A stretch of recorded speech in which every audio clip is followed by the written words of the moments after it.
بص يا بابا، قبل ما تبدأ الفيديو ده حابب أسألك سؤال واحد وتجاوبنا عليه. أنت داخل الامتحان بكرة ناوي تجيب فيه كام؟ 90% مثلا أو 100% ولا ناوي تعدي وخلاص؟ طب اسمع بقى، الفرق بين الاتنين مش في ذكائك، الفرق بين الاتنين هي في الساعة اللي جاية دي. الساعة اللي جاية دي ممكن ترفعك بكرة 20 درجة فوق أو تسيبك تندم بعد الامتحان وتقول يا ريتني كنت، يا ريتني كنت ركزت، يا ريتني كنت سمعت الفيديو للآخر. الفيديو ده هلخص لك فيه كل حاجة بس لازم تركز معايا. أنا مش جاي أشرح لك كل حاجة، أنا جاي أديك الخلاصة اللي بتيجي في الامتحان حرفيا. لو ركزت في الجزء ده هدخلك الامتحان وأنت واثق من نفسك إنك داخل تركز. وخد بالك، أي دقيقة سرحان بتساوي سؤال بيطير معاك في اللجنة. يلا نبدأ، أنا واثق إنك قدها. وما تنساش تنزل تعمل اشتراك في القناة وتفعل زر الجرس وتسمع كل فيديو من القديم لو فيه أجزاء شرح. وإن شاء الله أنا واثق إنك قدها، وإن شاء الله هتقفل بكرة الامتحان. اسمع الفيديو الآخر زي ما اتفقنا. يلا بينا نيجي للسبورة الأولى معانا. أول سؤال بيقول لك صورة قطبية للمتجه ألف جذر 3 س زائد ص. عشان تقدر تجيب صورة قطبية لازم تجيب حاجتين: المعيار، وعندك حاجة اسمها زاوية اللي هي ظ ثيتا. أنا عارف إن المعيار بيساوي جذر س تربيع زائد ص تربيع اللي هي عبارة عن جذر الأولانية بجذر 3 تربيع زائد الثانية بواحد تربيع. بآلة حاسبة تطلع دي 3 زائد 1 تربيع بواحد، و3 يبقى 4 زائد 4 كام؟ 2. طيب الظا ده بيساوي ايه؟ ص على س. الظا بتساوي ص على س. الصاد اللي هي بواحد قدامها واحد على س جذر 3. هروح امسك آلة حاسبة واعمل شيفت تان 1 على جذر 3. طبعا مقدار 30 شيفت تان 1 على جذر 3 تطلع عندك ب 30. حلو. هنا مشيت 30 بالدرجات بس انت عندك هنا باي، هجيبها ازاي؟ ال 30 ده هضربها في باي على 180 للتحويل مقياس 60 للدائري. هي عندنا كمان ايوه، تطلع عندك باي على 6. يبقى انا عندي 2 وباي على 6 دور عليها تلاقي لك رقم الف. السؤال الثاني اذا كان الف ب بتساوي كذا وب ج بتساوي كذا فان الف ج. انا عندي جمع المتجهات ان الف ب زائد ب ج يدينا الف ج. حلو. يبقى هجمع دول، هجمعهم اللي هي عباره عن سالب 3 و2 زائد 0 و2.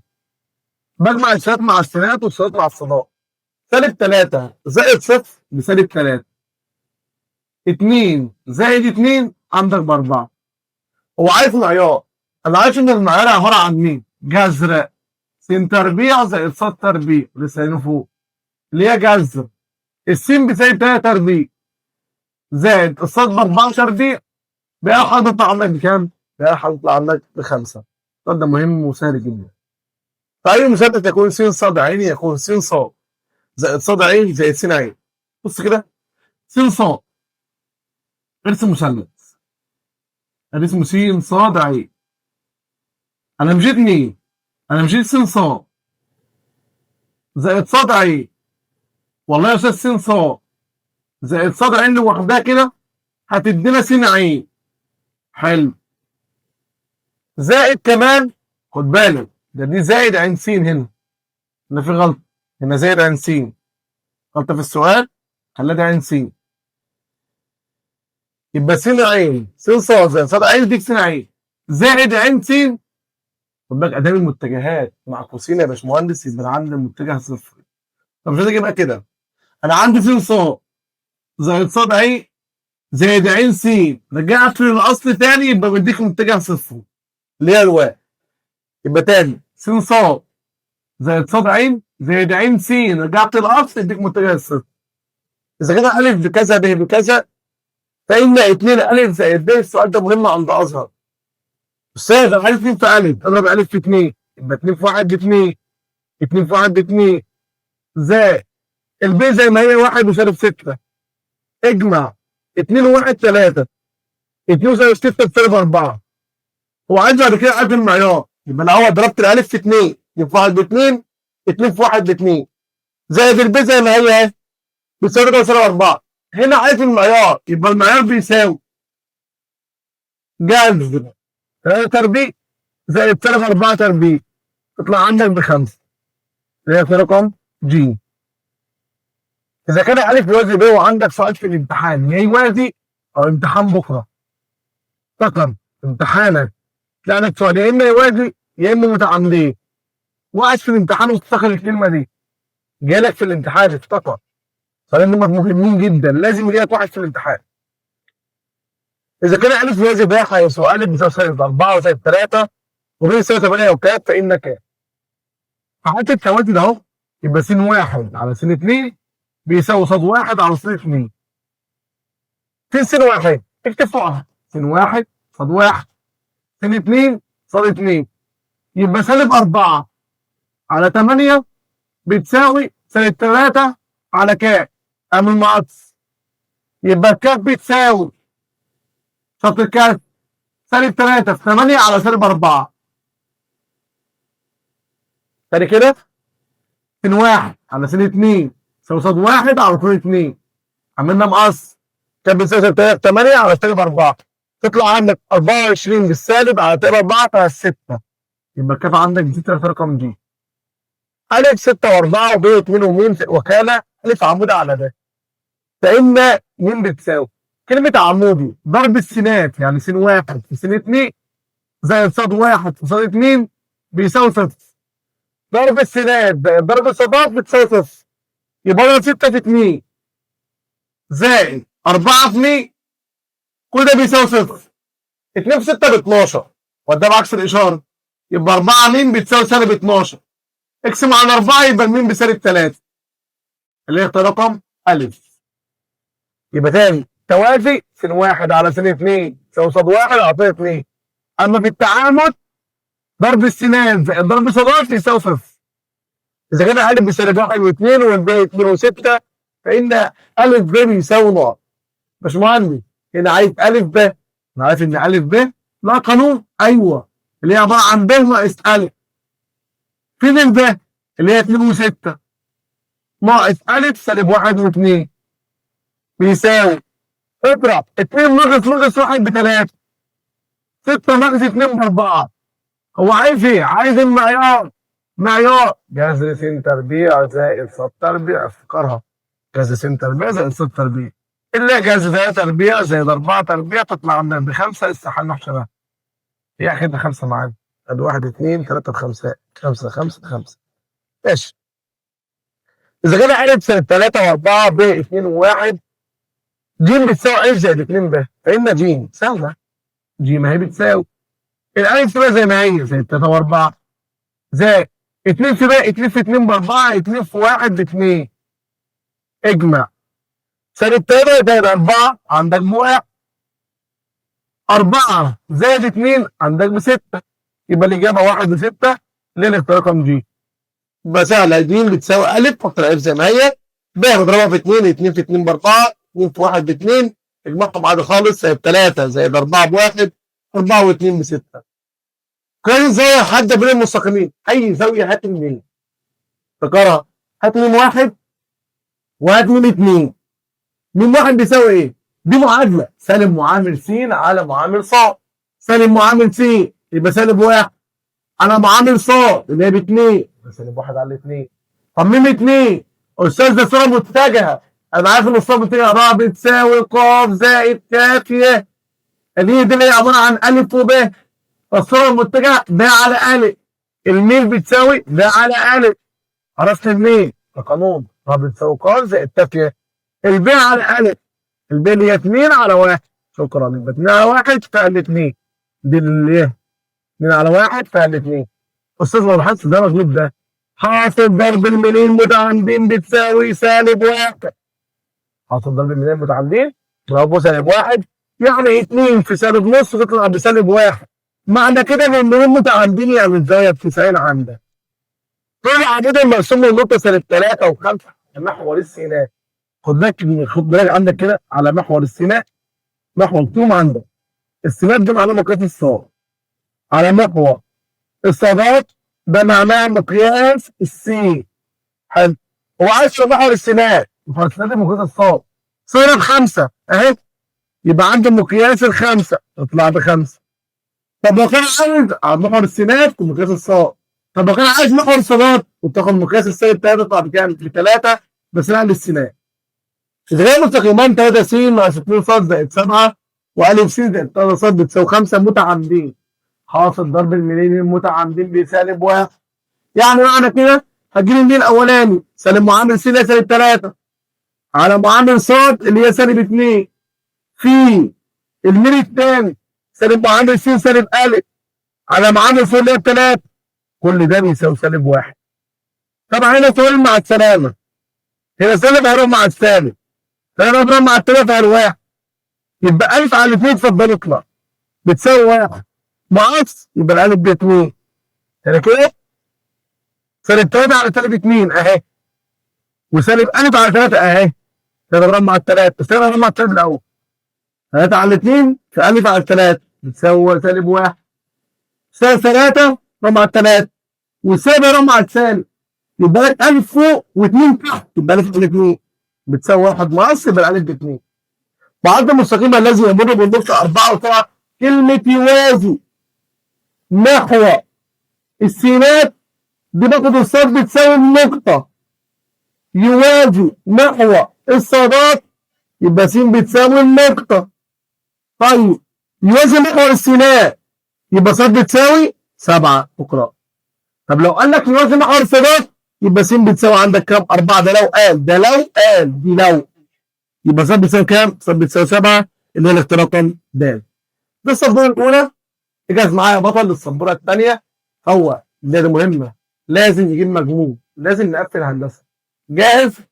حضر آلتك واجهز للسبوره الثانيه. بينا على السبوره الثانيه مع بعض.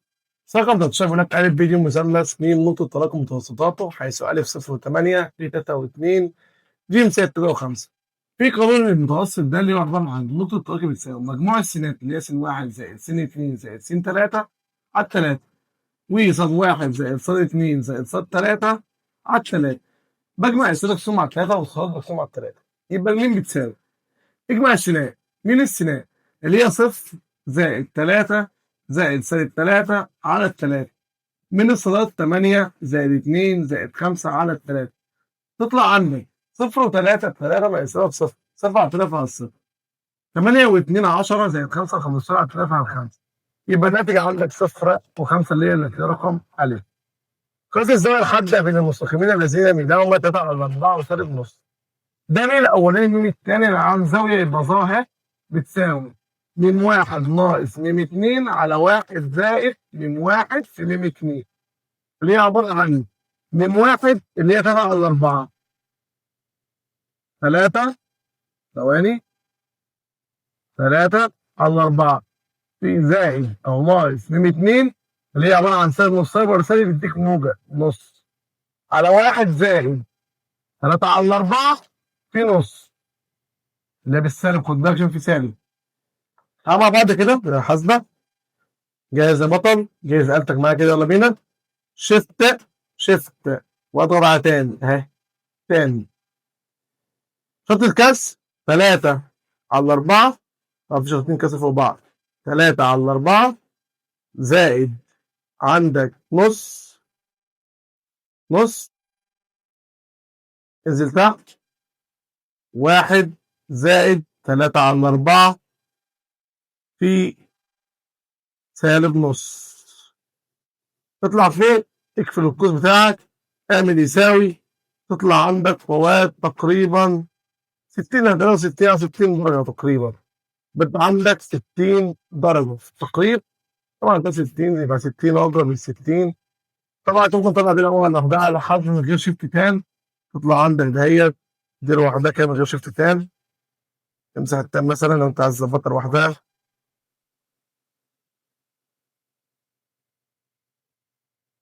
تطلع بقى حاسبة اعتقد 2. دي اللي هي ب2. تطلع ب2 دي بتطلع ب2 لو انت عايز تصلح كده لوحدها تطلع ب2. بعد كده تعمل شيفت تاني 2 تطلع برضه اقرب لمين؟ ال60. ده مثلا تقريبا. البعد من المستقيمين صاد الثلاثة بتساوي صفر وصاد زائد. بص لو هديت دي بعد في الإشارة يبقى صاد بتساوي 3 وهديت دي صاد بتساوي سالب 2. قال لك لو الاثنين عكس بعض اجمعهم وفكك من السالب فكك من الإشارات. اجمع 3 و2 كام؟ 5 شكرا. طب لو الاثنين زي بعض اطرحهم. يعني 3 دي 2، 63 بكام؟ على طول بواحد. ده قانون صاد واحد ناقص صاد 2 اللي هي عباره عن 3 ناقص البزايد 2 تطلع بكام؟ بخمسه. طول العمود المرسوم من نقطه الاصل على المستقيم هي س ناقص 4 فوق ناقص 20. نقطه الاصل هي 0 وصفر. قصدك عن طول العمود ده، طول العمود بيساوي ايه؟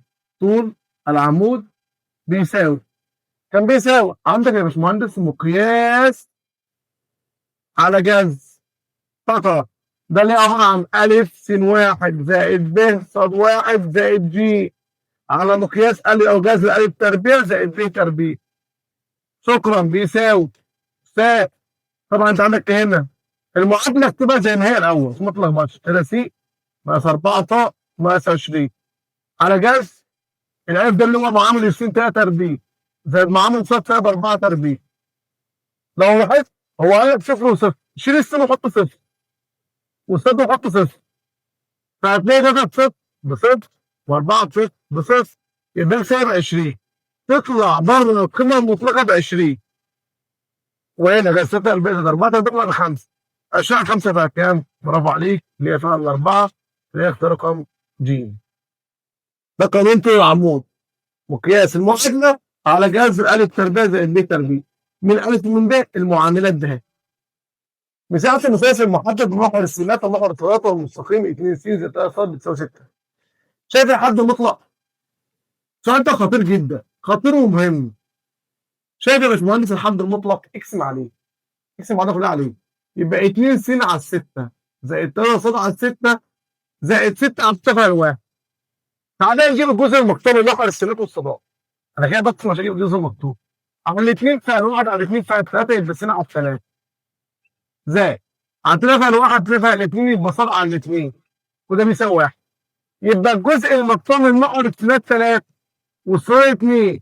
يعني شكل مثلث عامل كده، السين عندك بثلاثة والصاد عندك باثنين، عايز مساحته نص طول القاعدة في الارتفاع، يبقى نص 3 في 2 بقى القاعدة تطلع عندك بثلاثة.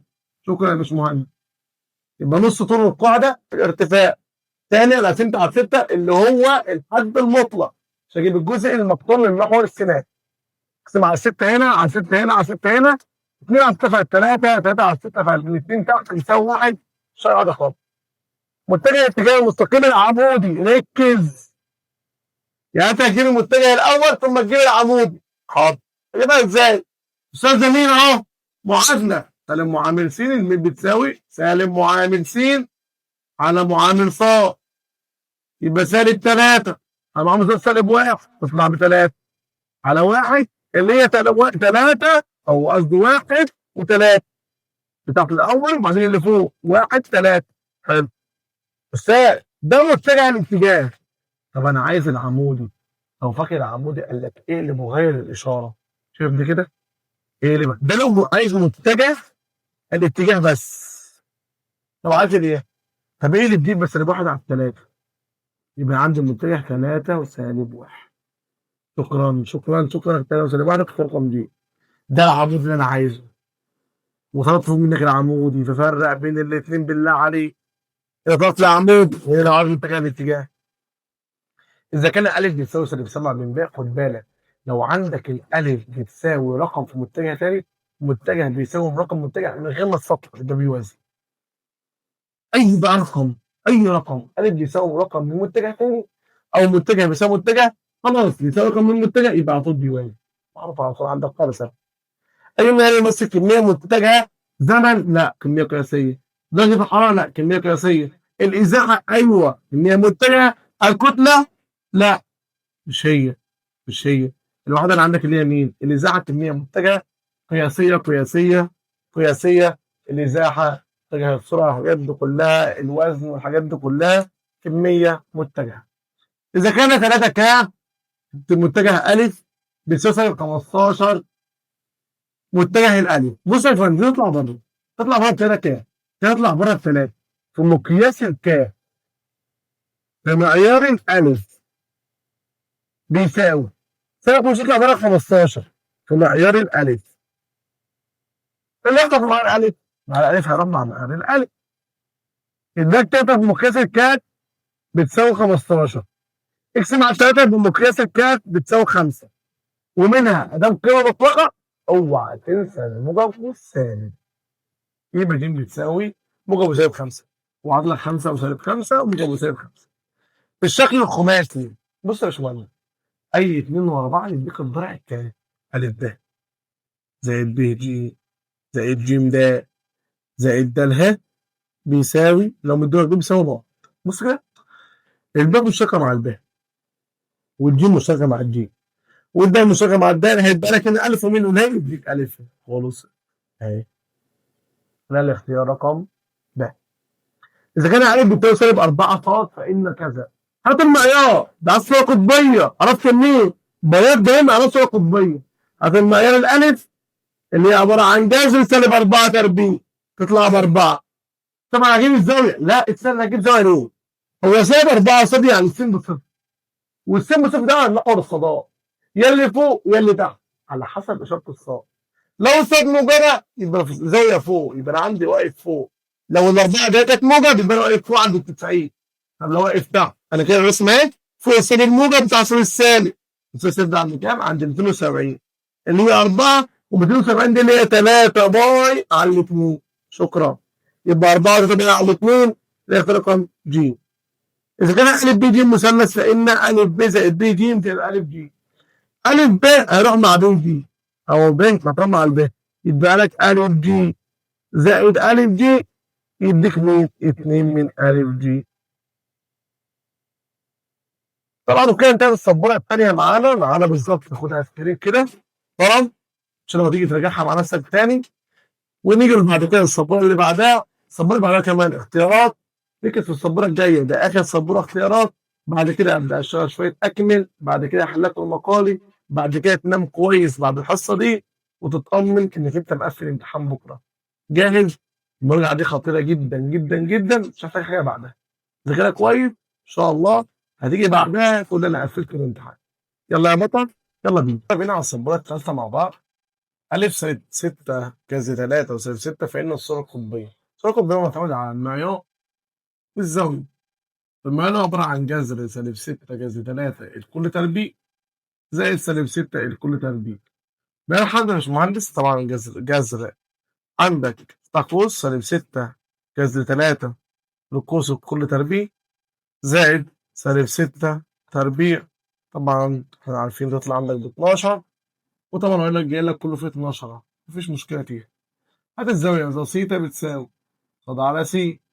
الصاد اللي هي بسالب 6 على شيل سالب خالص عشان ما تغلطش، 6 على 6 جذات سيب السالب دلوقتي. شفت تاني الكلام ده كله تطلع عندك الزاوية ب 30. بس استنى بقى كده غلط، وعامل لك على فكرة 12 30. هو عشان عامل لك كده عشان تبقى فاهم انك انت غلطان. لو اخترت 12 30 غلط ليه؟ لان دي سالب ودي سالب، دي في الربع الثالث. يعني ايه في الربع الثالث؟ يعني 180 زائد سيتا اللي هي 180 زائد 30 اللي تديك عندك كام؟ 210. هو عامل لك ال 30 عشان تختارها تجري بسرعه وتختار ال 30، لا هي 12 و210 اللي هي الاختيار رقم ب. قياس الزمن المستقيمين تقسيم بتساوي 5 وصاد ناقص 4 بتساوي 0. هات الميل الاولاني والميل الثاني. ميل الاولاني سالب معامل س على معامل صاد اللي هي سالب 3 على 0. الله في الصاد يبقى 0 بغير معرض معناه يوازي محور الصادات. حلو، 2 بغير معرض على بس محور الصادات. هات النيل الثاني هتقول لي سالب معامل س على معامل ص من 1 من 2. مفيش س يبقى بصفر على معامل ص لواحد تطلع بصفر، ودي معناه يوازي محور السينات. واحد بيوازي الصادات والتاني بيوازي السينات، فالزاويه بينهم بكام؟ ب 90 درجه. الاختيار رقم ا. كذا زاويه حد من المستقيمين لازم يلاقوا 3 على 4 وسالب 1 على 7. هات الظاهر. ظاهر بتساوي م واحد ناقص م 2 على 1 زائد م 1 في م 2. يبقى م 1 3 على 4 ناقص م 2 سالب 1 على 7 يبقى 1 على 7 على 1 زائد م 1 3 على 4 في م 2 سالب 1 على 7. طبعا بالآلة الحاسبة. تعالى مع بعض يلا بينا. شيفت تان مرة واحدة بقى، شيفت تان لسه عاملها قبل كده من شوية. طلع لك تان سالب 1 عندك اهي. تان سالب 1 شرط الكسر 3 60 كسرهم 3 على 4 زائد 1 على 7 تحت تنزل تحت 1 زائد 3 على 4 في -1 على 7 تطلع فوق في القوس بيساوي تطلع عندك الزاوية بكام؟ 45 درجة اللي هي الاختيار رقم ج. إذا كانت 2 3 و4 ولام متوازيين أو 4 قوس متوازيين إيه الرقم كام؟ فتوقف في 1 على س 2 بيساوي ص 1 على ص 2 اللي هي 2 على 4 بالسين بالسين بتساوي دي الصاد ودي صاد بتدل على كام؟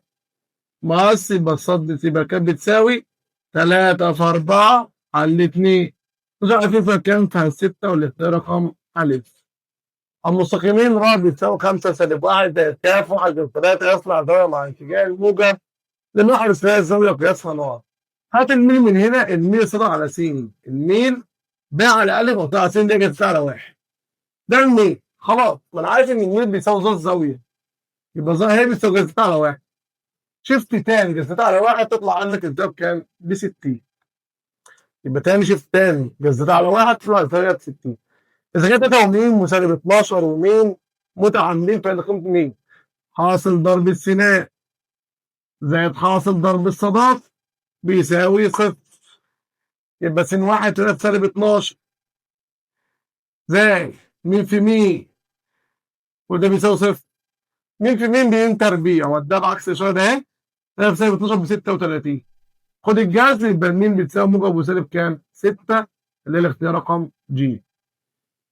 تعال نخش على الجزء بتاع أكمل العبارات الآتية إذا كان س بتساوي 4 وسالب 2 س ص بتساوي 5 فإن ص أنا عندي س ص دي اللي هي عبارة عن مين؟ س ص بتساوي ص ناقص س س ص اللي هي عبارة عن 3 و5 بتساوي ص أنا عايزها ناقص س اللي هي 4 وسالب 2 ودي الناحية التانية بعكس الإشارة يبقى الص بتساوي 3 و5 زائد 4 وسالب 2 اجمع 3 و4 7 و5 وسالب 2 ب3 شكرا فرصة تاني س ص بتساوي ص ناقص س الص انا عايزها س ص عندك 3 و5 ناقص س هو مديك ب 4 وسالب 2 ودي الناحية التانية دي لسه تعالج بالموجب ب 3 و5 زائد 4 وسالب 2 3 و4 7 5 زائد سالب 2 ب3 أ دي ج ده متوازي أضلاع أ ده وصفر ب بصفر و4 ج 2 وسالب 1 أنا عندي الألف ب بيساوي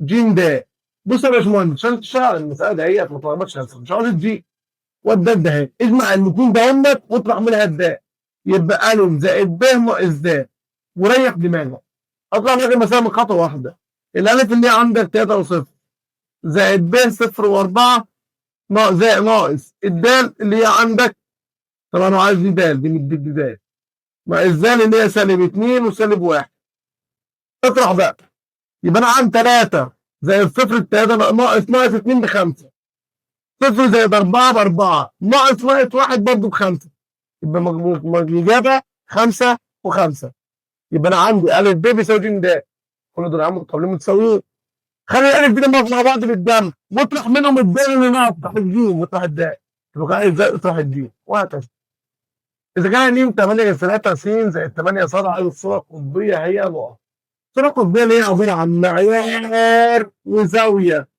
المعيار ده زي 8 جذر 3 تربيع زائد 8 تربيع بقى حد بيطلع على طول ب 16 هتبقى كده جذر 8 جذر 3 تربيع زائد 8 تربيع تطلع عندك ب 16 هات الزاوية الظا صاد على س الصاد 8 على 8 جذر 3 بقى عندك شفت تاني الكلام ده كله تطلع ب 30 يبقى الزاوية 16 المقاس 16 الزاوية 30 درجة إذا كان أ ب4 و2 والب س وسالب 2 عايز أ ب هات أ ب اللي هي عبارة عن ب ناقص أ الب بكام؟ ب س اللي هي 1 وص بسالب 2 ناقص أ 4 و2 1 ناقص 4 بسالب 3 سالب 2 ناقص 2 بسالب 4 هات المعيار أ ب جذر س تربيع زائد ص تربيع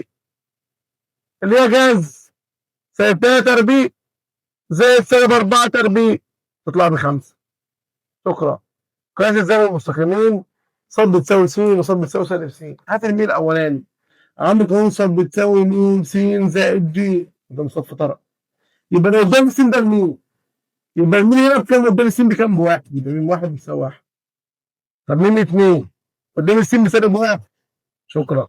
حاصل ضرب الميلان المتعامدين سالب واحد. يبقى ميم واحد في ميم اتنين بتساوي واحد في سالب واحد ده سالب واحد. يبقى على طول الزاوية بكام؟ ب90 درجة. طول عمود المرسوم نقطة الأصل على المستقيم كذا. هنا بديك صورة متجهة لازم تجيب الصورة العامة ص ناقص ص واحد على س ناقص س واحد بتساوي الميل. كده انت عايز تجيب الميل. هجيب الميل منين؟ ما هو ده 3 على 4. الميل بيساوي ده على أ 3 على 4. عوض بقى ص ناقص ص واحد اللي هي ص واحد بالسين بالصاد. يبقى ص ناقص صفر على س ناقص 5 بتساوي الميل 3 على 4. مؤسسك المحترم تقسيم تقسيم 3 5 15 4 في 3 4 ص 4 0 بصفر. يبقى المعادلة 3 س ناقص 15 ناقص 4 ص ناقص 15 بتساوي صفر. دي المعادلة. طيب انا هنا عايز اجيب مين؟ الميل انا عندي المعادلة. الميل طب ناقص واحد على ناقص واحد بتساوي الميل. عملنا معاه طلعت المعادلة عندك اهي. هو عايز بقى طول عمود. طول عمود ده بيساوي ايه؟ طول عمود ده بيساوي بص يا باشمهندس. طول عمود بيساوي مقياس أ س واحد زائد ب ص واحد زائد ج على جذر أ تربيع زائد ب تربيع. طيب يبقى جذر ده بيساوي مقياس على جذر 3 في السن بكام عندك؟ س واحد بيطلع أصل صفر وصفر بدأ بصفر ناقص 4 في صفر ناقص 15 على جذر 3 تربيع زائد 4 تربيع. 3 بصفر بصفر 4 صفر بصفر يبقى 15 تطلع بره 15 على 3 بيطلع 4 بيطلع ب5. يبقى انت عندك كده 15 5 فيها 3 يبقى طوله 3 وحدات طول. يبقى طوله كام؟ 3 وحدات. وبكده انتهينا من السبوره الثالثه. خش اللي بعدها من السبوره الرابعه اكمل. بعد السبوره الجايه هنبدا ناخد شويه مقالي. وكده لنا حصتنا باذن الله. حاولوا تركزوا في السبوره الجايه لان السبوره الجايه مهمه جدا وتقيله وعايزه شويه تركيز حلو. جاهز يا بطل؟ يلا بينا. يلا بينا على السبوره الرابعه. قوة مقدارها 30 ثقل كيلو جرام تؤثر في اتجاه 60 شمال غرب. يفضل في المسألة دي بس ارسم. ادي القوة في اتجاه شمال غرب. ده طبعا شرق شمال غرب جنوب. شمال غرب يبقى انا هنا. انت عند كلمة الغرب ادي الزاوية اهي او ادي القوة اهي. مقدارها 30 يبقى دي مقدارها 30. حلو. طيب انت عند كلمة الغرب يبقى 60 تتحط عند الغرب. خد بالك دي كلها ب 90 يبقى دي ب 30 زيها. دي ب 30 وكلها ب 90. 90 من 60 30 وطبعا 90 يبقى ذلك كلها على بعضها 120 درجة. سهل يبقى خلاص. ما انا عايز الزاوية دي مش دي. انا عايز الزاوية دي. عشان كده قلت لك افضل الرسم. يبقى القوة 30 والزاوية 120 درجة. شكرا.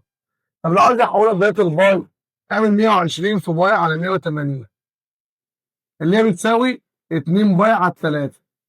يبقى 30 و2 باي على 3. طيب في الامتحان لو اكمل ما قالكش يا كده يا كده حطهم الاثنين. حطوا لي 30 و120 درجة و30 و2 باي على 3. إذا كان أ ده متوسط في مثلث أ ب ج. ارسم مثلث أ ب ج.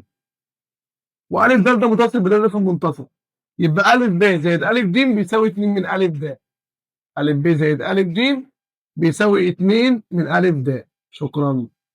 تمام كده. إذا كان أ 3 و5 وب سالب 1 وم وكان معيار أ ب يساوي 4. قلنا ليه؟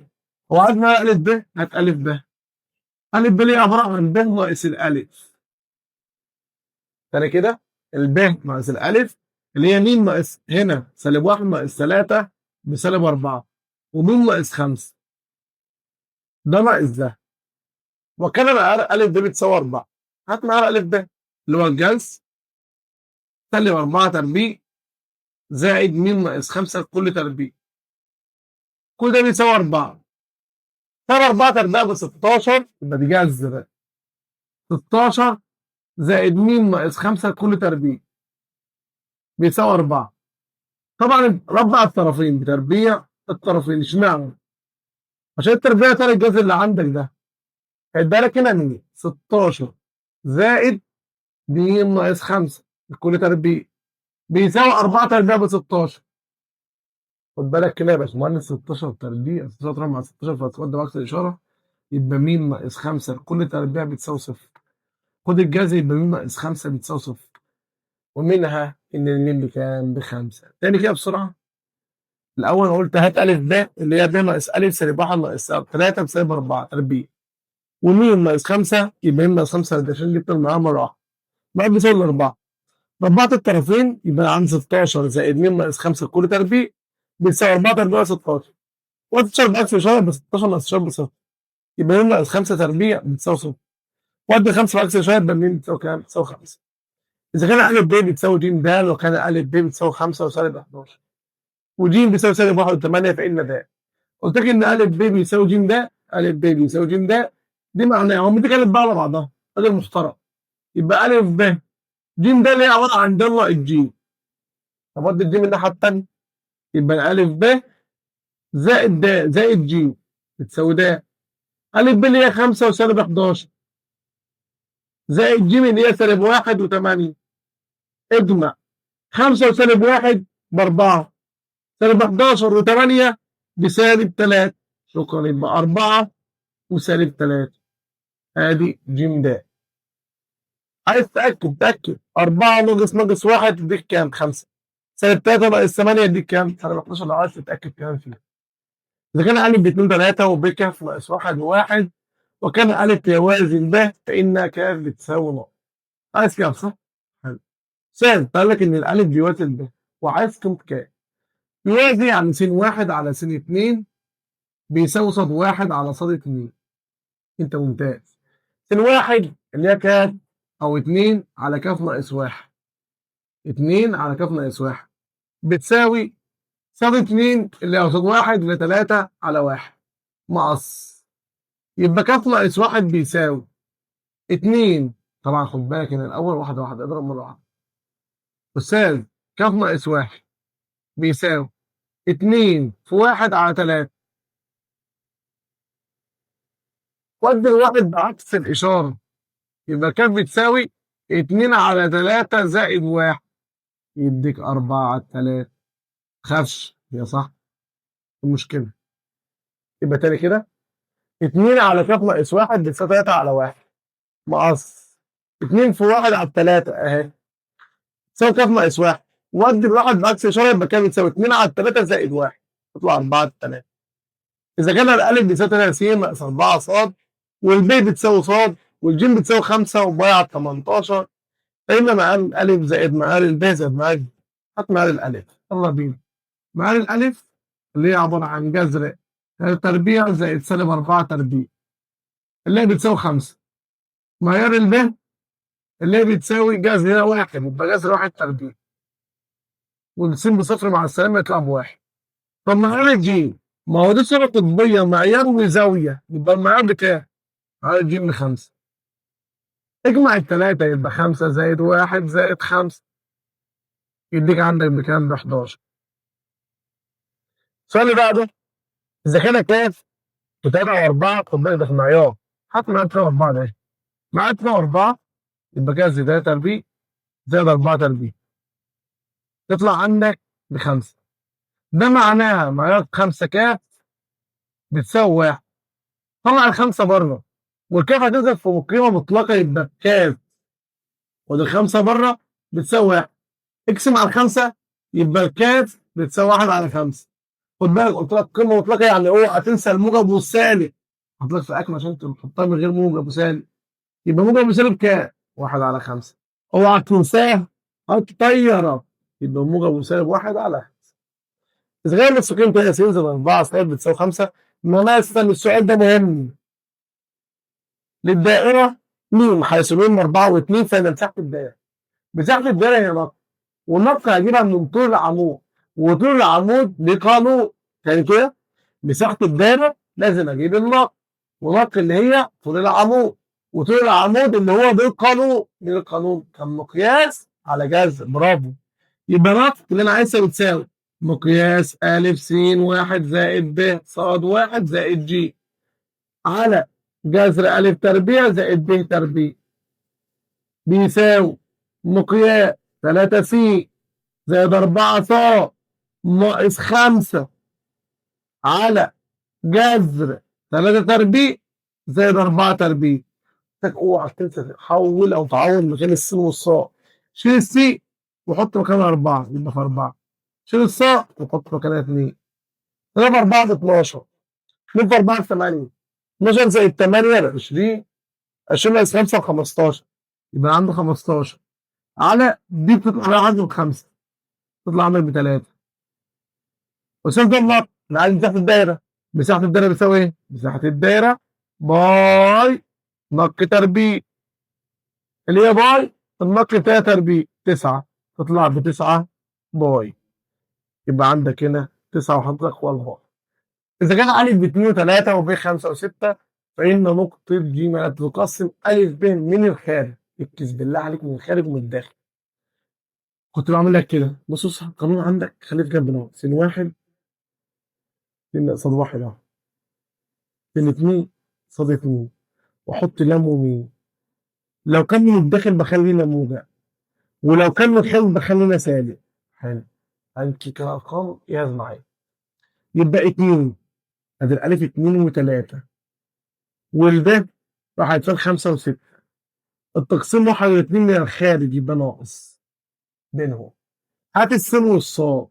يبقى السين بتساوي من المقص 2 في 2 ها 2 في 2 ناقص 1 في 5. شكرا. اهو في العقد اهو 1 في 2 1 في 5 ابدا من جوه ما تلخبطش. 1 في 5 ناقص 2 في 2 عادي جدا. ابدا من جوه عادي زي ما انت حابب. ابدا من جوه 1 في 5 ناقص 2 في 2 على 1 ناقص 2 هتصفار بيساوي اهو 1 في 6 1 في 6 ناقص 2 في 3 على 1 ناقص 2. 1 في 5 ب5 ناقص 4 على -1 تطلع عندك 5 ناقص 4 على -1 فسالب 1. والسالب 1 6 ناقص 6 في 0. يبقى عنده ممكن -1 و0. طيب تعالى إذا كانت أ بكذا وكانت تقسيم من الداخل نفس الفكرة بس إشارة موجب. يبقى 0 وسالب 3 3 و6. إشارة عندك النسبة 2 إلى 1 وموجب. تعالى يا باشمهندس السين بتساوي أستاذ 0 في 1 أو 2 في 3 زائد 0 في 1 على 2 زائد 1. والصاد بتساوي 2 في 6 زائد 1 في سالب 3 على 2 زائد 1. 2 في 3 6 0 في 1 بصفر. 6 على 3 6 على 3 على 2. 2 في 6 ب 12 ناقص 3 ب 9 على 3 فيها 3. يبقى النقطة 2 و3. متجه اتجاه النسختين س بتساوي 4 زائد 5 كاف. ص بتساوي 5 ناقص 4 كاف. كلمة متجه معاملات الكاف. مين اللي في السين قدام الكاف 5 واللي في اتجاه الصاد قدام الصاد بسالب 4. وبكده انتهينا من أسئلة الأكمل. هبدأ أخش على السبورة الجاية لأسئلة المقالي اللي جاي ركز معاه فيه. في سؤال كمان قبل ما آخد المقالي هكتبه لك هنا سؤال لا سؤالين أكمل كمان. 36 دي عندك 37 ترتيب غلط على فكرة. عندك كده 38 ده 39 هنا 37 هنا ترتيب 40 41 42 43 44 وعندك هنا 45 46 47. طبعا تعديل الترتيب بس مع 47 سؤال حاول تحلهم تاني كويس في كمان 3 أسئلة أكمل مهمين برضه هاخدهم من السبورة الجاية، وأبدأ في الجزء ده، وأبدأ أخش على اللي بعده على الجزء المقالي. قلت لك والله لو ذاكرت السبورة دي ما هتحتاج حاجة في الامتحان. جاهز يا بطل للسبورة اللي بعدها؟ السبورة اللي جاية ضرب نار. يلا بينا.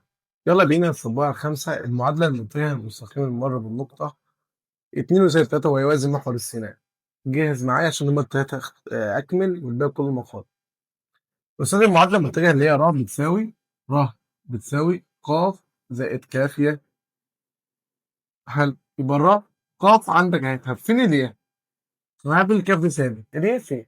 هو قال لك يوازي محور السينات يعني الميل بصفر، يعني صفر على واحد معنى صح؟ اللي هي واحد وصفر، يعني صفر على واحد، دي السين ودي الصاد، دي السين ودي الصاد.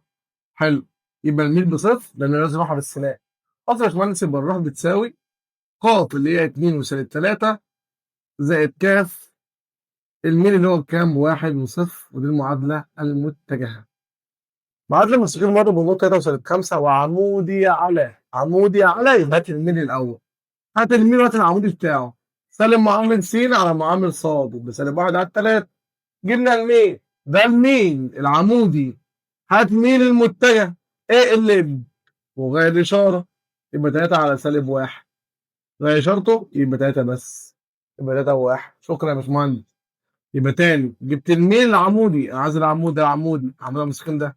هات الميل واقلبه غير اشاره، 3 و1. دي -1/3 يبقى 3/1 وغير اشاره، يبقى لو سالب تخليها موجب. صاد ناقص صاد واحد على س ناقص س واحد بتساوي الميل، يبقى صاد ناقص 5 يبقى زائد 5 على س ناقص 3 بتساوي الميل 3/1. اعمل ناقص 3 س ب3 س، 3 ب9، صاد في واحد بصاد، 5 في واحد ب5، وادي صاد بعكس الإشارة، البداية س ناقص 9 ناقص صاد -9 ناقص 5 -14 بتساوي صفر، ودي معادلة المستقيم. النسبة التي تقسم بها محور السينات ده قانون سالب صاد ألف على صاد ب، ده قانون يا باشمهندس عندك. يبقى سالب صاد ألف اللي هي -3 على صاد ب اللي هي 5، سالب بسالب بموجب 2 على 5، يبقى النسبة 3/5، س واحد صاد واحد س 2 صاد 2. طب لو قال لك تقسم ده محور الصادات يبقى سالب س ألف على س ب. أستاذ طب لو ما كتبش في الامتحان من الداخل لازم أنت تذكرها له، يعني اكتبها له من الداخل. كتبها لك تمام، ما اكتبها لكش وكتبها لك 5 مسألتك غلط. لازم تكتب لي ده 5 من الداخل. حلو، تعال بقى فك آثار المقالي وفوق بقى معايا كوباية شاي ويلا بينا. أ ب ج د متوازي أضلاع فيها منتصف ب د. اثبت إن أ ب زائد أ د زائد د ج يدينا 2 أ ه. ماشي. متوازي أضلاع ارسم المتوازي، خلينا نرسم المتوازي كده. أدي المتوازي الأضلاع، متوازي أضلاع اسمه أ ب ج د. قال لك طبعا تفاصيل أ ج طبعا شغالة معانا، وقال لك إن ه منتصف ب ج، شكرا ده في المنتصف. اثبت أن أ ب زائد أ د يدينا زائد د ج يدينا 2 من أ ه. والله بس ممكن اشتغل على الجزء ده، فانا هقول له ان أ ب زائد أ د لوحدهم كده، أ ب زائد أ د يدينا أ ج، عشان بس اخلص منها واحده واحده. يبقى انا عندي أ ج مكان دول كلهم يبقى ده أ ج زائد د ج. استاذ مش ده أ ج وده ج؟ حلو. طب ما انا عندي يا باشمهندس 3 وساوي أ ه، بجيبها ازاي؟ والله انا هقول ان أ ج ده اهي وده ج ده اهي، هلاقي ان ده ج قصاد مين؟ أ ب. حلو. طب ما انا ممكن اشيل ده ج، ما هي بتساوي أ ب، فاقول له ان أ ج زائد أ ب هي نفسها أ ج زائد أ ب. استاذ ما جيت قلت لك ده متوسط يعني في المنتصف، يبقى أ ب زائد أ ج بيساوي 2 من المتوسط اللي هو اسمه أ ه. تاني كده تاني، انا جيت قلت لك ان أ ب زائد أ د يدينا أ ج مقارنة المتوازي. حلو. استاذ طب ما انا عندي ده ج، ما هي ده أ ج اهي وده ج، ما هي ده ج بيساوي أ ب. ايوه صح. طب ما اشيل دي واحط الف ب. صح. يبقى الف ج زائد الف ب بيساوي 2 من الف ه. جبتها منين؟ قاعدة المتوسط. الف ب زائد الف ج بيساوي 2 من الف ب.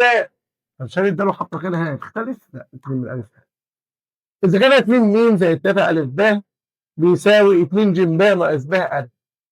فاثبت ان م بتساوي ج الف. استاذ، عايز الميم لوحدها بطرف عينيا وادي العكس الاشاره. يبقى 2 م. السؤال ده خطير ومهم. مهم. امتحانات، سؤال امتحانات على فكره السؤال ده. امتحانات. جبكم من الشيخ السنه اللي فاتت. 2 م زائد 3 او ادي عكس الاشاره بقى. يبقى 2 ج ب ناقص ب الف ناقص 3 الف ب. طب استنى كده. انا هاخد 2 م اهي ننزلها. انا هبدل ده هم. فاكر المتغيرات لما كنت ببدل بغير اشاره. فانا هبدل دي هخليها بدل ب الف هخليها الف ب. او ممكن اخلي ب الف عادي جدا. يبقى 2 م بيساوي 2 ج 2 ج ب ناقص ب الف. بدل. انا هبدل دول. يبقى الاشاره اتغيرت تبقى زائد. دي 3 الف ب خليها بقى ايه؟ ب الف على طول. يبقى 2 م بيساوي 2 ج ب ثابت ب الف و3 ب الف ب 2 ب الف.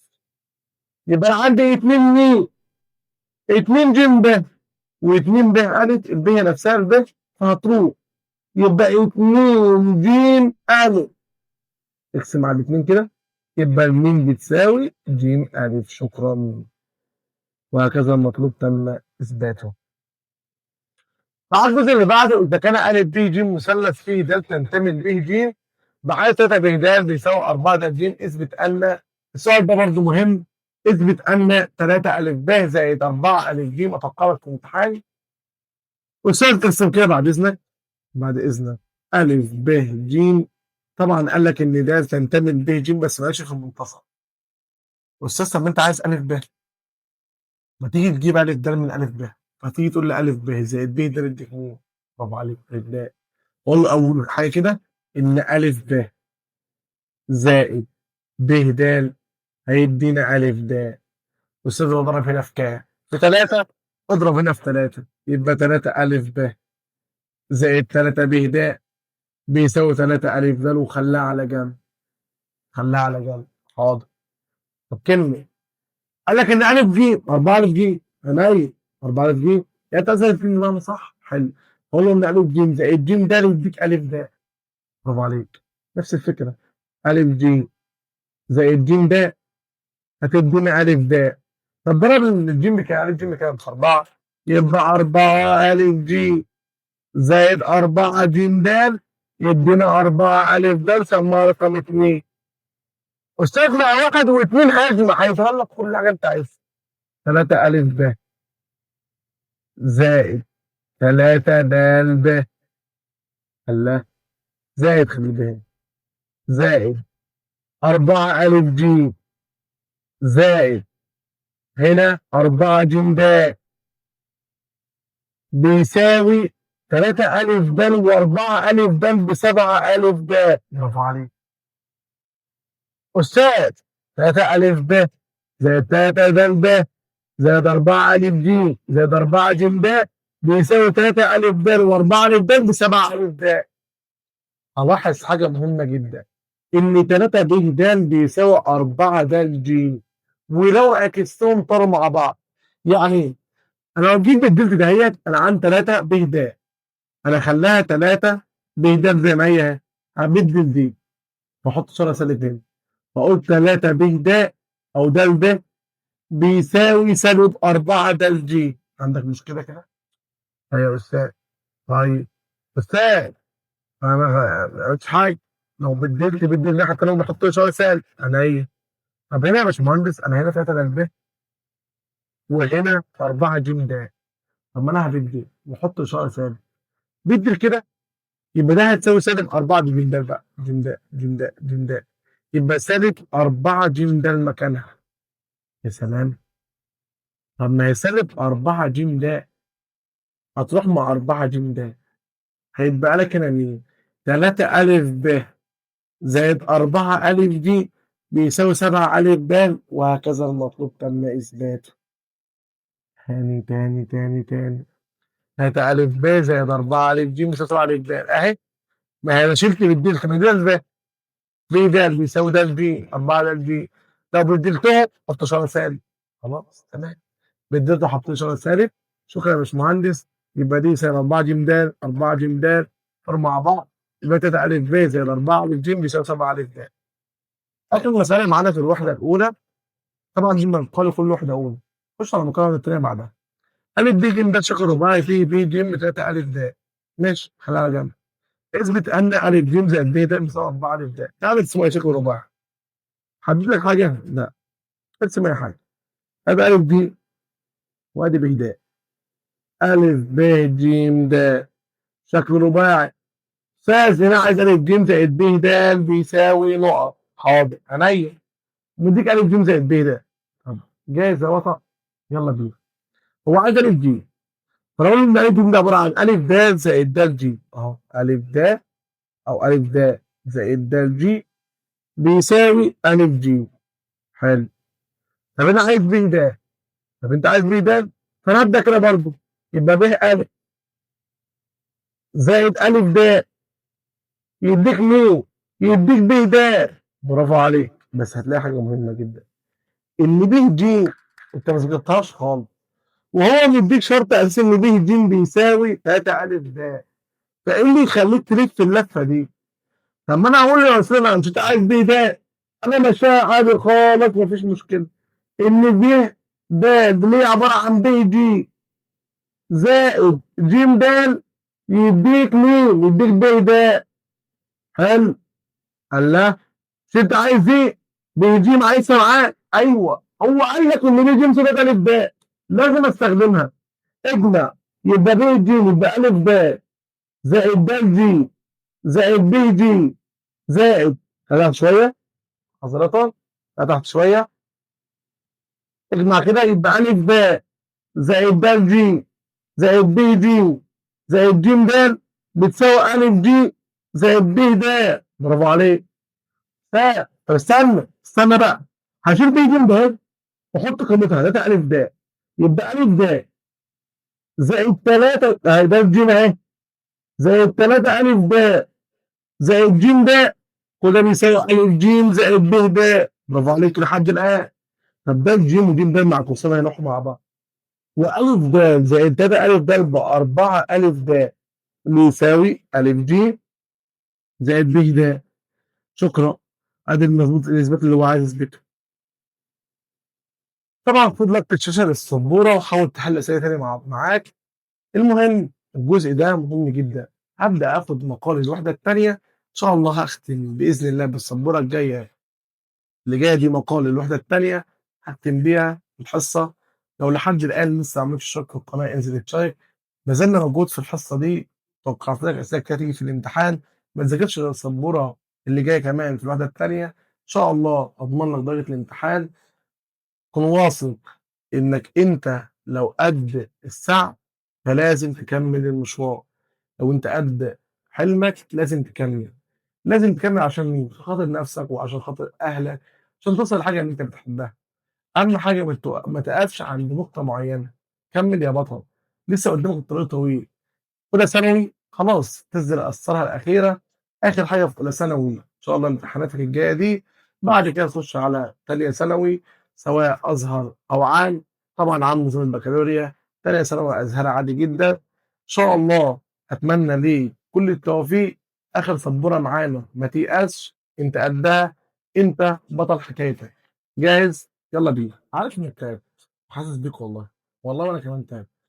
آخر سبورة معانا السؤال رقم 55. أول المعادلة التنفيذية للمستقيم الذي يمر بالنقطة 3 وسالب 4 ويوازن مستقيم س زائد 2 ص ناقص 7. لو قال لك أوجد الكارتيزية هات الصورة العامة. طب لو ما قاليش هات كلهم. يعني هحط لك كام سؤال قد واحد اتنين كمان على الأسئلة كلها على الحاجات كلها المعادلة كلها. 3 صور. حلو. استخدم عندك قانون ص ناقص ص واحد على س ناقص س واحد بتساوي الميل. هات الميل. هو قال لك بيوازي ده يعني الميل بتاع المستقيم ده هو نفسه ميل المستقيم ده. سالب معامل س على معامل ص. حلو. يبقى سالب واحد على الاتنين، ده الميل. شكرا. صاد ناقص صاد واحد على س ناقص س واحد بتساوي الميل.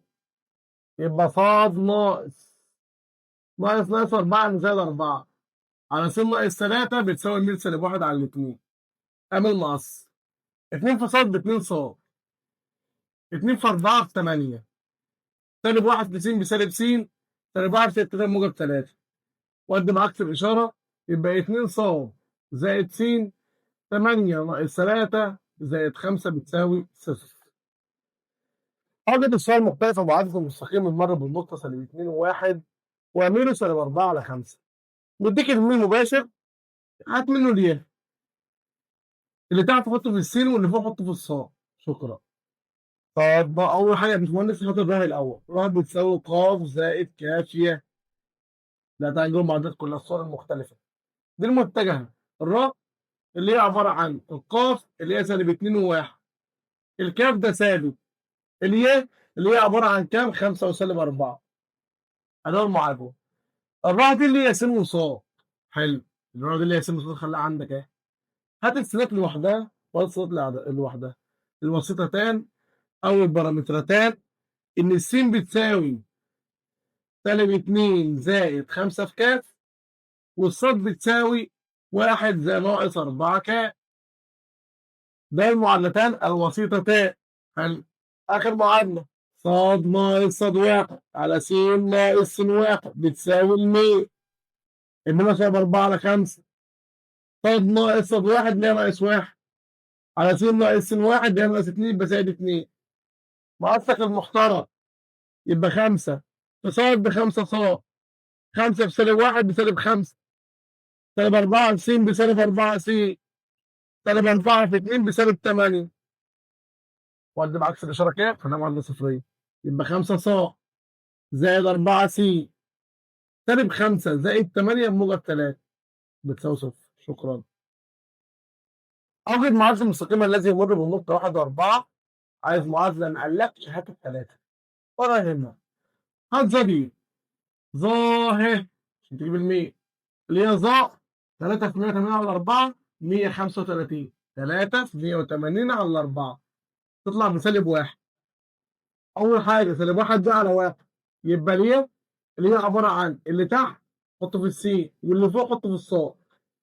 الراء بتساوي ق النقطة مديها لك 1 و4 زائد كاف اللي هي 1 وسالب 1.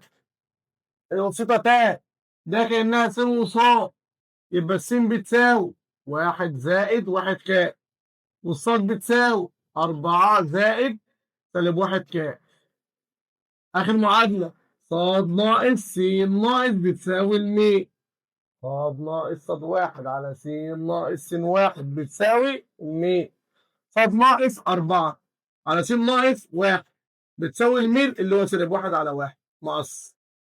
يبقى صاد ناقص 4 بتساوي سالب 1 في س بسالب س. سالب 1 سالب 1 بموجب 1. ودي بعكس الإشارة. يبقى صاد زائد س سالب 4 ناقص 1 بسالب 5 تساوي 0. السؤال ده خطير جدا. اثبت ان المستقيمين لم واحد ولم اتنين متوازيين ثم اوجد البعد بينهم. تعالى واحده واحده. امر طول شويه. هات الميل الاولاني من واحد وهات الميل الثاني من اتنين. من واحد سالب معامل سالب 3 على سالب 4 تطلع على 4. من اتنين سالب معامل س على معامل سالب 6 على سالب 8 تطلع برضه 3 على 4 برضه. قال له بيساوي بعض. من واحد بيساوي من اتنين يبقى لم واحد بيوازي لم اتنين. شكرا. ثم عدد البعد بينهم ده حوار. لازم تجيب نقطة من المستقيم فيها. حط السين بصفر أو صف بصفر. خليك في المعادلة الأولى. لما أحط السين هو بصفر هنا السين بصفر يبقى 3 بصفر. بحط السين بصفر 3 بصفر ناقص 4 ص ناقص 12 بتساوي صفر. 3 صفر بصفر. حط 12 بعكس الإشارة يبقى سالب 4 ص بتساوي 12. اقسم على سالب 4 يبقى الصاد عندك بسالب 3. يبقى النقطة صفر وسالب 3. تاني جبت نقطة منين؟ أنا من عندي حطيت السين بصفر أو ممكن تحط الصاد عادي. 3 صفر بصفر ناقص 4 طاء ناقص 12 بتساوي صفر أهي. صفر ناقص 4 ناقص 12 بتساوي صفر، برضه 12 بتساوي 12، اقسم على سالب 4 يبقى صفر بسالب 3. حلو، يبقى نقطة صفر وسالب 3. ادي المستقيم وادي النقطة. اللام بتساوي البعد مقياس على جذر ألف س زائد ب ص زائد ج على جذر ألف تربيع زائد ب تربيع كمية. يبقى ده مقياس ألف س المعادلة 6 س ناقص 8 ص زائد 12 على جذر 6 تربيع زائد سالب 8 تربيع.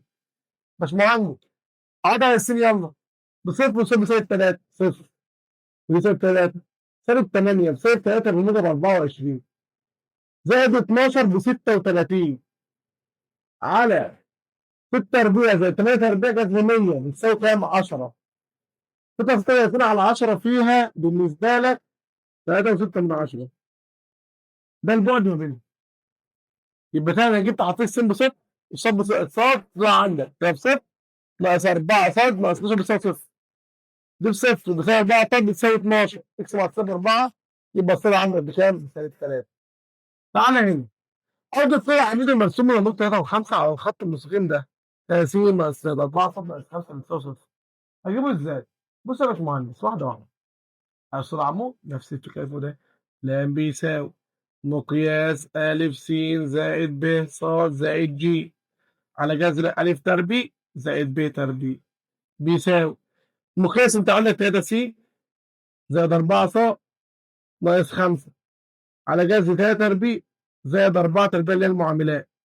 أقعد أقسم 3 أقعد أقسم 5 منين ومن ده أهو 3 9 4 5 ب 20 29 ناقص 5 تطلع عندك 29 ناقص 5 بالنسبة لك 24 ده 15 5 5 9 9 زائد 20 24 على 5 تطلع عندك ب6 أو عندك ب4 و8 من 10 اللي هي الإجابة عندك 24 على 5 دي 4 8 من 10.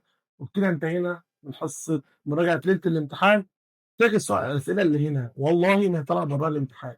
يعني طلع منك سؤال أو سؤالين في المقال عندك في الامتحان سواء أزهر عندنا عام سؤال بإذن الله من المقال في الامتحان سواء في الوحدة الثانية وفي الوحدة الأولى وفي الأغلب بيجيب الوحدة الأولى. لو ذاكرت الحصة دي مش هتحتاج أي حاجة تاني، ذاكرها كويس ذاكرها بروقان حاول تحفظ القوانين اللي فيها. أي مسألة أعملها لك فيها بقوانين إن شاء الله. لو في أي سؤال وقف معاك ابعتهولي على الواتساب الرقم يظهر قدامك دلوقتي أو ممكن تبعتهولي في رسالة على الواتساب أو ممكن تبعتهولي في رسالة قصدي على الانستجرام سيبك برضه الرابط في الديسكريبشن. أهم حاجة خليك واثق من نفسك قدها يا بطل. إن شاء الله هتقفل الهندسة. واثق في بتوع الأزهر لأن بتوع الأزهر فعلا مضغوطين جدا بس هم قدها طول عمرهم بينصفونا وبيجيبوا درجات كويسة. إن شاء الله في امتحان الهندسة ده يكون كويس معاك. ما تنساش تعمل اشتراك في القناة وتفعل زر الجرس عشان يوصلك كل جديد. أشوفكم على خير بإذن الله السنة الجديدة إن شاء الله للناس بتوع الأزهر أو بتوع العام بعد ما يسمعوا الفيديو ده. إن شاء الله أشوفكم على خير. سلام.